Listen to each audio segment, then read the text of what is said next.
Okay. Dude, the moment of truth. Yes! Okay. Best patch!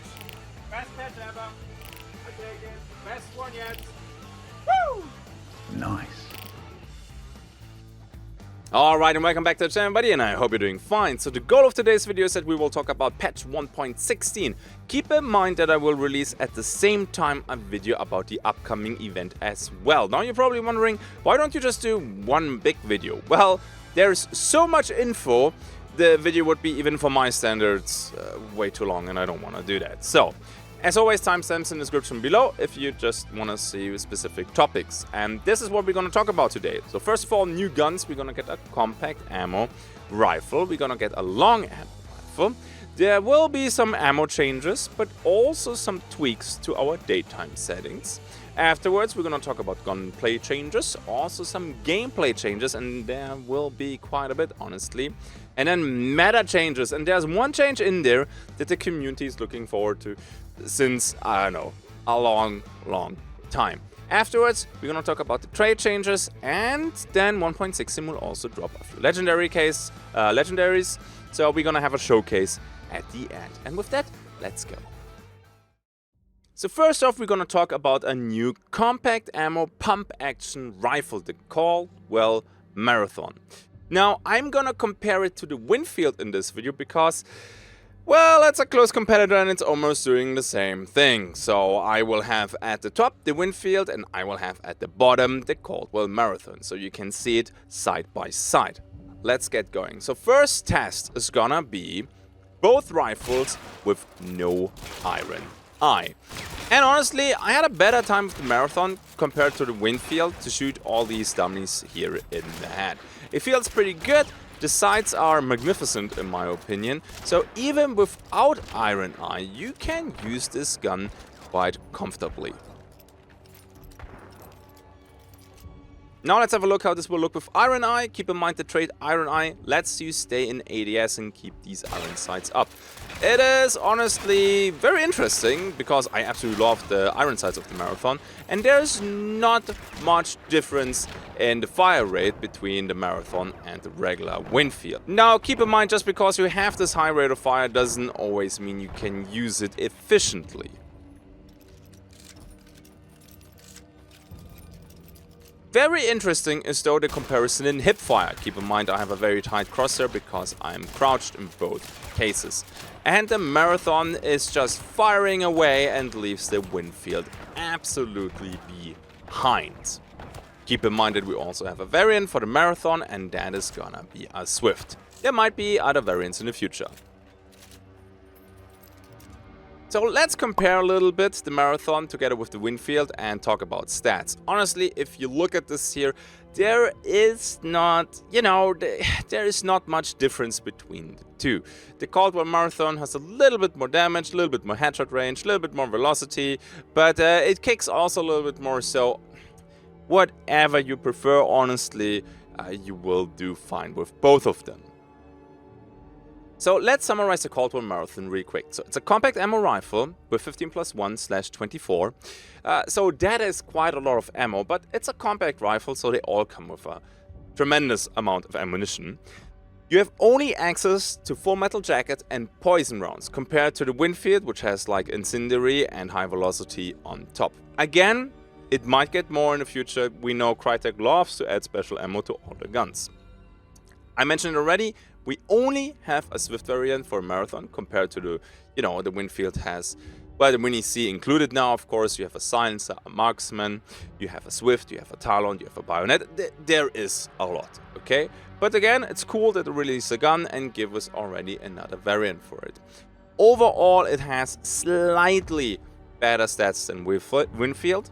And base, it costs $68 and the Swift costs $95. So it is a little bit cheaper than the Winfield, and now you're probably wondering, well, why? And I think that's because of levering. Because levering with the Winfield gives you a little bit more close range power, which the Marathon obviously lacks. Now, we talked about that. There's another rifle. We're gonna have a look at the Mako. Now, the Mako 1895 carbine at the bottom. will compete now with the Mosin at the top. We're gonna shoot at the beginning without Iron Eye, honestly, very basic. And you can already see that the fire rate of the Mako is way faster than the Mosin. And of course, you have also more bullets, so it takes a while until you need to reload. But the moment you have to reload, well, the Mosin clip reload and GG, while the Mako takes its time. It becomes interesting the moment you have Iron Eye, because the Mosin benefits from the Iron Eye more than the Mako rifle. So suddenly there's not much difference anymore between shooting the iron sights of the Mosin compared with the carbine. So Iron Eye is pretty good with this one. Keep in mind with the faster reload. Yeah, I think the Mosin, yeah, takes that one. And then for the sake of completion, I want to compare the hip fire between the Mako and the Mosin. And honestly, there is not much difference. So the Mako just shines because you have more bullets, you can fire more often before you need to reload.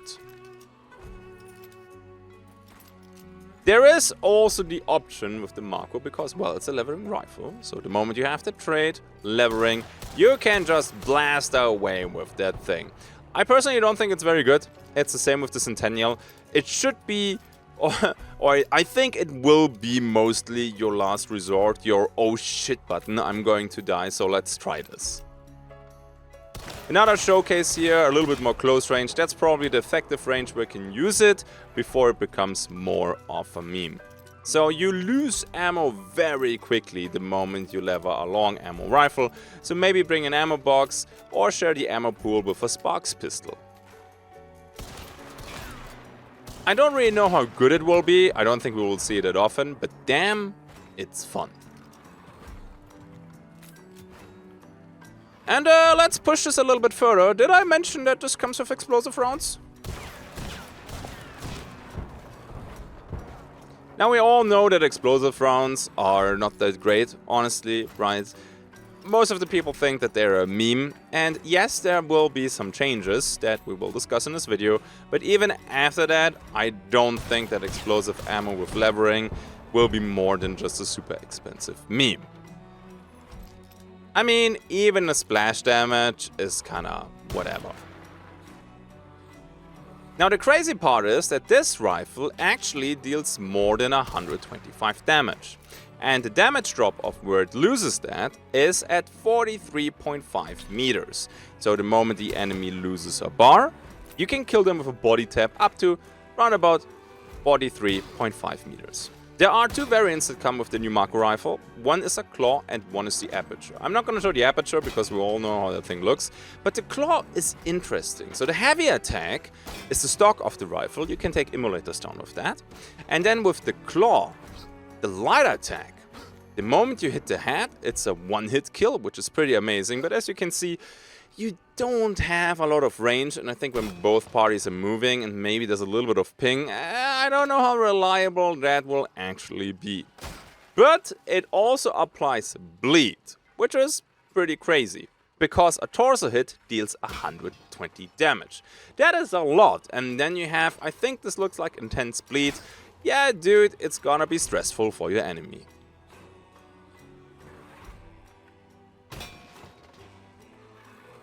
As a standalone, maybe not that great, but as a follow-up, once levering ammo is dry, why not? So I decided to compare the Mako stats now with the Mosin Nagant. The Mosin Nagant is in the game since, well, basically forever, so I think that is fair. The cool thing is, compared to the Crack rifle, the Mako deals actually more than 125 damage. Sure, it's less than Mosin, but still, once the enemy is losing a bar, you can put them down with a body shot. Again, up to 43.5 meters. Give or take. The bullet is a little bit slower, but you have a higher rate of fire. I think this is gonna be very interesting. Now let's do a quick summary of the Mako rifle as well. So the Mako 1895 carbine, long ammo rifle, it can use FMJ and explosive rounds. That doesn't mean that in the future it will not get, I don't know, incendiary rounds, FMJ, Spitzer, Crytek loves to add all custom ammo on all guns, which I'm not the biggest fan, but okay, what you want to do. Two variants, claw and the aperture. Aperture, you know it from the Winnie or you know that from the label, and you can flip it down. Alright, it's not like with the Nitro where it stays, you can actually flip it down. I personally think that the Claw will be my go-to variant. The iron sights of the Marco are great, you have decent damage. The Claw is the follow-up if you really need to hit that oh goddamn button close range. I think this is cool. The 125 damage up to 43.5 meters is amazing, so it does not suffer from the crack issues. And yeah, as I said already, the Claw is probably gonna be the best variant for me. I know a lot of people out there enjoy their Aperture. I know you're a rare breed, but you do exist, and I do acknowledge you. Now, the crazy part, though, is because people will be like, well, so Mosin more damage, and with Iron Eye, you know, it's better. Levering with long ammo is probably ass. See Centennial, so why should I take this? Well, the base Marco costs 350 bucks. The base Mosin, I think, is somewhere around 490, 480. I can't remember it from the top of my head. It's way more, though. Now, I can already hear people say, well, I have so much money, it doesn't matter. Well, and I agree, balancing by price should be your last resort, because you only hit the people who struggle with making money. And yes, they do exist, and that is totally fine. So, with 375 the Claw and 385 the Aperture, you have a pretty strong long ammo rifle. I don't really know why you should play the Crack. So, yeah, the Crack now was always this, oh yeah, faster rate of fire, I want to go with the Crack. I think the Crack still has the higher rate of fire, but well, maybe I'm the wrong guy to ask, because I'm just not a huge fan of the Crack rifle. Although the bayonet with the harpoon looks fucking amazing. And with that, we are through the guns, and I would say we have a look at the ammo changes. So the next slides are gonna be a little bit faster, because it's already late with my recording, and I have to hurry up. Ammo changes, Crowning King has now Flechette. Yeah, so that will be very, very annoying. I don't know how good it's gonna be, because Flechette is something that you don't see that often, and the Terminus is already pretty decent with Flechette. The Crowning King has a longer barrel though, and it does not need levering. And you do not lose a bullet when you reload, and you don't have, you know, bullet grubber. I mean, sure, it costs way more, but hey. So that's gonna be interesting, very oppressive, most likely. And the Caldwell Rival 78 has now Dragon Breath. Which is nice, because Dragon Breath almost never one-shot kills, so you have this follow-up shell. That is kinda cool, and I'm a fan of Dragon Breath anyway. Now, I have a question. Why is there no Star Shell for the Crowning King, and why is there no Star Shell for the Terminus? Yes, I want a Terminus with levering and Star Shell ammo, because why the hell not? Next up, we're gonna discuss the daytime changes, and honestly, love it. Thunder Shower and Ash Bloom timings will be tweaked, which is great, because the heavy rain phase is way too long. It's currently sitting at 240 seconds, and that will go down to 120 seconds. That will make rain maps way better, in my opinion. Yeah, sure, Thunder Shower is great, and the Storm is great, but certain loadouts, they just suffer too much, or you're just dead. 120 seconds, it's 2 minutes, that's still enough for you to crouch into the boss lab building, okay? Then we have Ash Bloom. Light phase is now more common, which is nice. I liked about Ash Bloom that the heavy phase is not very long, but it is very frequent. So we will have now a little bit more light phase. Cool. I approve this. I think this is pretty cool. I still would like to have one-day dynamic weather. Let me know in the comment section what you think about that idea. So, you know, you have daytime, and then maybe half of the match it switches to fog for like 10 minutes, and then go back to daytime setting. I think that's cool. That would be nice. Maybe not as predictable, and maybe not all daytime settings in one match, obviously, because we will not have... You could probably go rain, fog, daytime, and whatever. I like these two changes, and I hope we're gonna see more changes in the future. Okay, there are a lot of small changes now that we're gonna discuss, and I try not to blow up the video too much, because that's exactly the reason why I make 2 videos. Gunplay Changes, the Lament Mark II upper mat deals now 126 damage from 120. Boy, that is massive. that is now a competitor to the uppercut slots, because you actually have a shotgun shell attached to that thing. Sure, the regular uppercut is a smaller slot, but the uppercut precision now? Yeah, that is crazy, because you can put a Dragon Breath shell or a Star shell into the Lament Mark II upper mat and play without fusees and without flare gun, and you can still set people on fire easily. And with a sniper loader, this might now be an alternative to a quartermaster drilling loader, because you have something for close range and the secondary is dealing decent damage. So that's crazy. And I think this is what the upper mat needed to actually get picked a little bit more. I rarely see that thing. Next one, increased headshot range on explosive ammo. Yeah, dude, explosive ammo sucks. It needs a change, okay? I don't know if this is gonna be it. Springfield has now a headshot range of 175 from 94. Martini Henry has 309 from 287.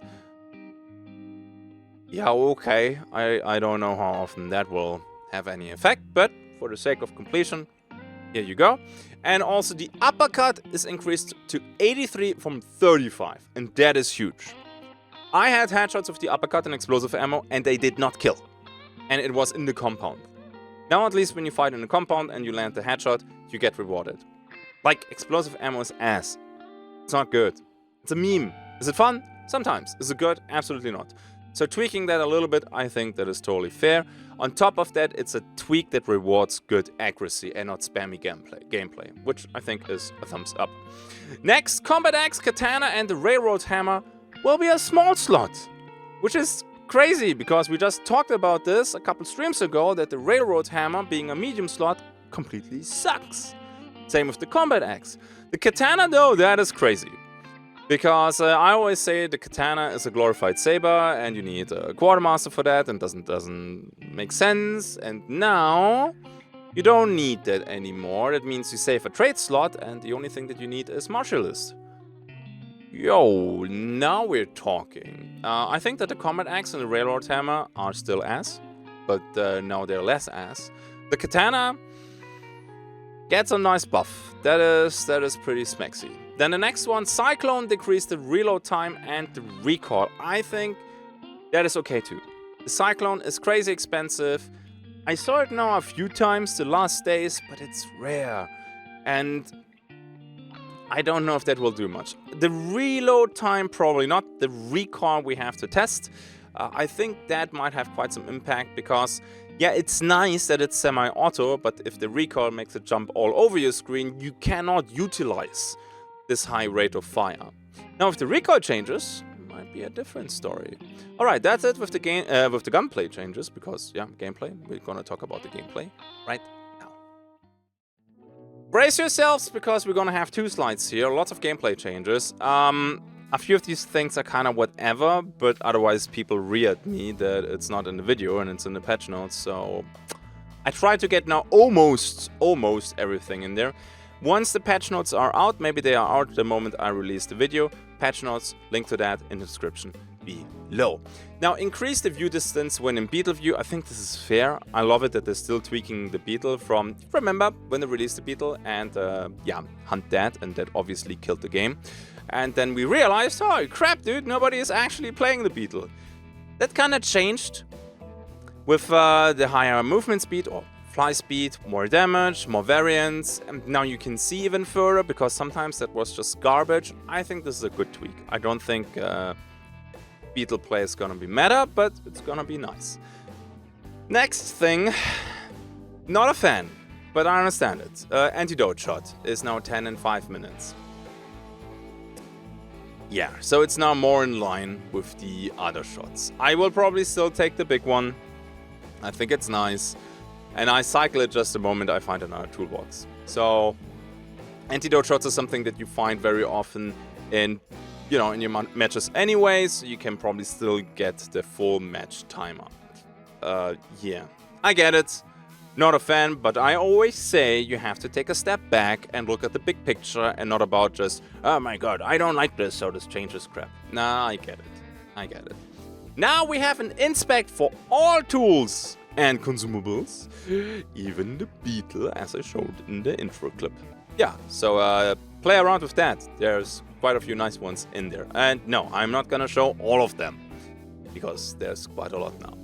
Now, the next thing is the Red Skull revive takes now 10 seconds instead of 4. Now, if you're new-ish to the game, the Red Skull revive is what you do with a bounty token. This is what you do when your teammate is completely dead. Now, keep in mind, when we talk about a hunter being downed, they lost a bar, but they still have some, so you can do a regular revive. The moment they're dead, that means all bars are gone, and the only way to revive your teammate then is with a bounty token, and that's what we call a Red Skull revive, because they're shown as a red skull on the map and on your screen. So this takes longer now. Now, reviving in Hunt is already super fast. I get it. The thing is, I'm not a huge fan of this, and I tell you why. Because bounty carriers, in my opinion, are already at a disadvantage. They're trying to fix this now by giving them instinct and other stuff, but now they're nerfing them. So you have the bounty token, you fight the first wave of enemies, and then the second, and then you have the extraction camper. The extraction camper can pick up his teammates fast, but your teammate, who's on his last bar, easy kill anyway, so if you want to revive him mid-combat, it will take 10 seconds. I don't know how I feel about this. Like, increasing the revive timer in general a little bit more, because you can do it crazy quickly in Hunt. Okay, maybe we can talk about that, but just doing it basically for the bounty carriers? I don't know about that. Curious to read your opinion, guys. Then the toolbox can now have a big dynamite, a hellfire, and a vitality shot. The vitality shot, though, is a weak one. And no flash bomb. Because so many people brought the flash bomb, and it's so fucking OP that, hey, boy, how dare we bring that back in the game? Well, we don't. So there's that. And also, and I think this is cool, although I'm using it the whole time, the toolbox has now a decreased chance for frags. Which is okay. Frag bombs are insanely strong.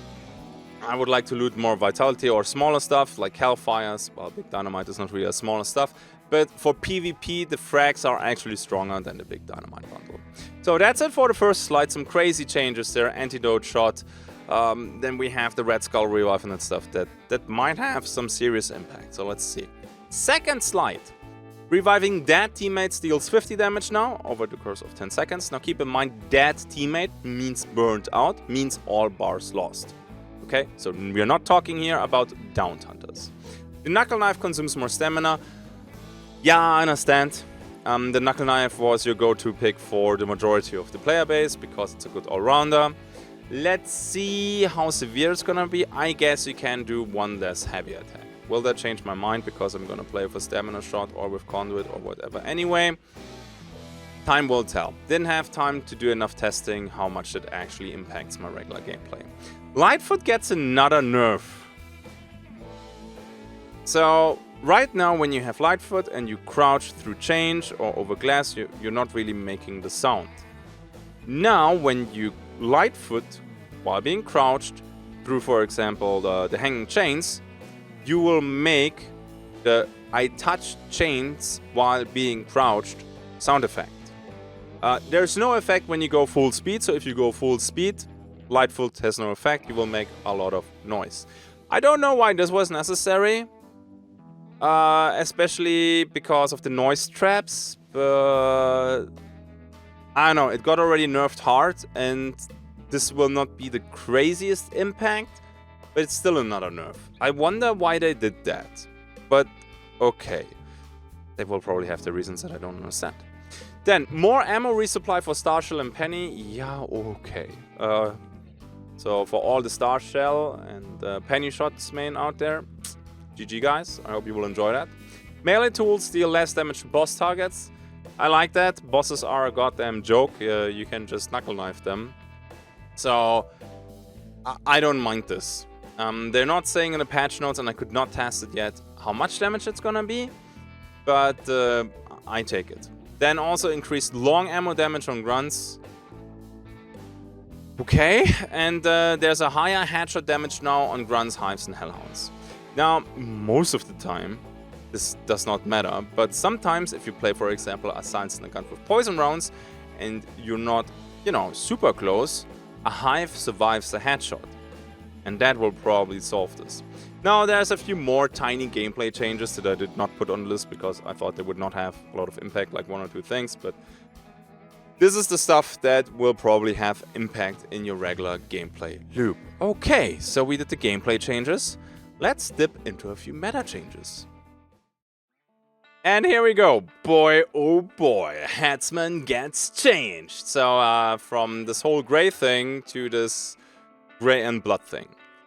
Honestly, I don't know how much impact that will have in dark corners, because I also think that the dark red will be hard to see, but it's a start. Okay, it's definitely better to have 2 colors on him than just 1 grayish one, so I hope people will be happy now, especially the white writing on the red clothes and also on the leather. You see that now way more. I honestly always think, this is not just my personal opinion, I'm happy with the changes. People will find another hunter that they will go after, and I'm very curious which one is gonna be next. And then we will have this self-fulfilling prophecy again. People complain about the skin killing them and they don't see them. It was Kane. Now, I do agree he was sometimes hard to see, but people always complaining about this makes other people play this specific skin because they think they get an advantage.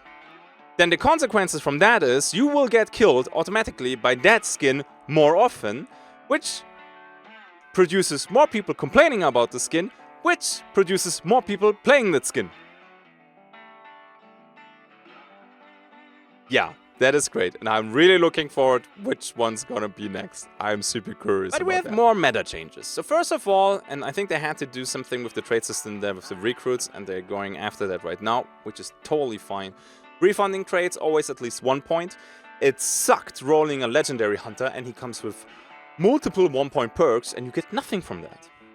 So this is really cool. You get 1 point back minimum. Great, 1 point back. Imagine you have a hunter that comes with 3 goddamn 1-point slots. Nice.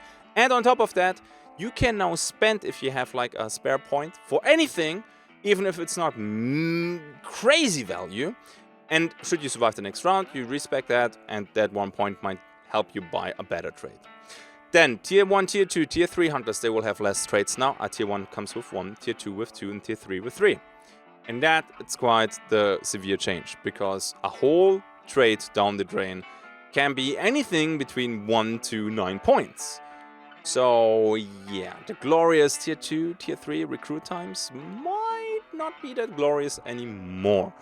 Also, they will get less high value items for recruits, which I think was already weird that they tried to make it harder for you to make money, and then with the latest update they give you so much money for completing the XP loop, and the Tier 2 and Tier 3 hunters, they come with so much gear that is cheap.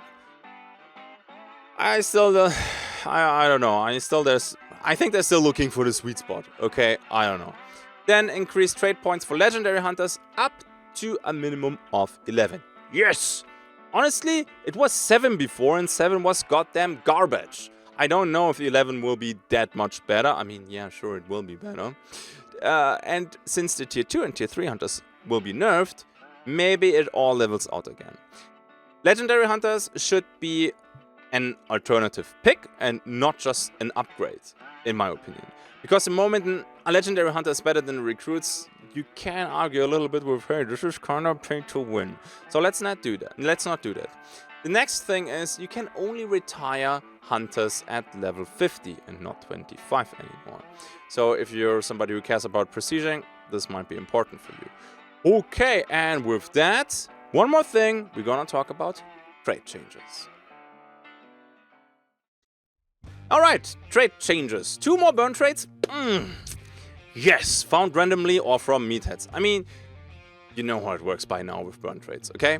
You will have either Rampage now, Restoration on kill while a bar is missing.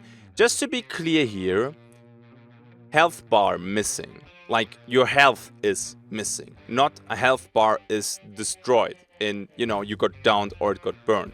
If you take damage that is higher than 25 and you kill somebody and you have the Rampage trait on you, you trigger a restoration effect for yourself.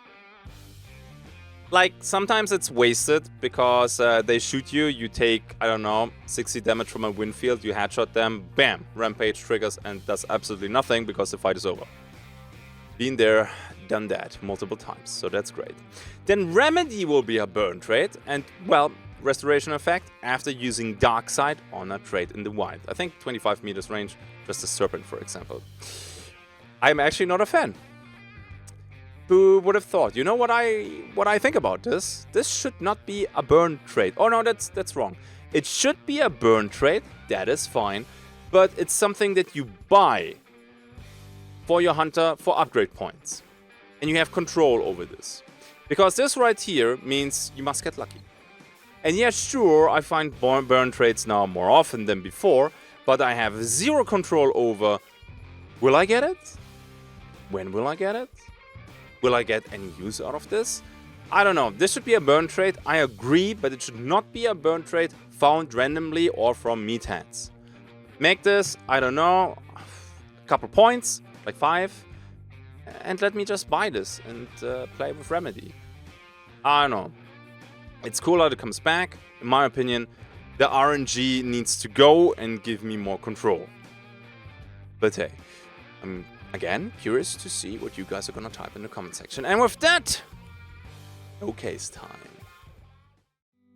Okay, then we have the Hoot and Holer for 500 BBs, Boom Dynamite, Big Dynamite Bundle. I think this is kind of cool because that thing has absolutely 0 skins so far. Then next one, the Silent Sting for 800 BBs, a Silent Bornheim. Nice. We have the Deadly Cure for 800 BBs, which is also kind of nice because I think the only Officer Carbine skin right now is from the Trials. Then, wow, Dr. Snare, 600 BBs, a Poison Trip Mine. So we didn't have that yet either, so that's pretty cool. Then we have the Undertaker Song for 700 BB, a Silenced Verily. We have already quite a few, but dang, I'm gonna buy that one because I love my Silenced Verily. Next one is gonna be the Kinfolk's Clutch, 600 BB. And yeah, you will see that that is for one of the new Legendary Hunters. And if you read the description right now here, wait, give me a second, let me rotate it a little bit and show it to you a little bit more. It says, presented by William Moses to Millie Moses, 1887. Then, honestly, was about time. Silenced Centennial. Didn't have a skin yet, now we go and we have an amazing one. Next up, Legendary Hunters. Plague Doctor is not coming back, but our dear friend Corvid Brute will be there for you guys. And it's actually a hunter like Frau Pächter where you can cycle through for Bile as well. I think they are absolutely stunning. And if some of you have the Plague Doctor, you can now run a full trio of Plague Doctors. That being said, 2000 BBs is quite the oof for this one. Next one, we have the Hexbreaker, Van Helsing, in Hunt Showdown. I want to play this one with a crossbow. Don't ask me why. And our final new legendary skin, the Redneck's Daughter. Okay, that's a thing now. Yeah, so you can actually roleplay and do this now with the Redneck and the Redneck's Daughter. And that's it for today. I hope you enjoyed the 1.16 patch notes video. Now, keep in mind, the event video is out too, so now you can watch that one. It would be much appreciated, okay? Maybe you actually watched that one before, since I'm releasing them at the same time, and I have no idea which one you're gonna watch first. But I hope you will enjoy both of them. As always, big shout out to my patrons for being amazing. You guys are wholesome and I appreciate you. And keep in mind that I also have some news on the Patreon page, like the Playtime Roulette, and also our next coffee time is scheduled now. So maybe you want something there. And with that, let's roll the second part of the outro. Thank you for watching and see you in the next one. Until then, have a good day and bye bye.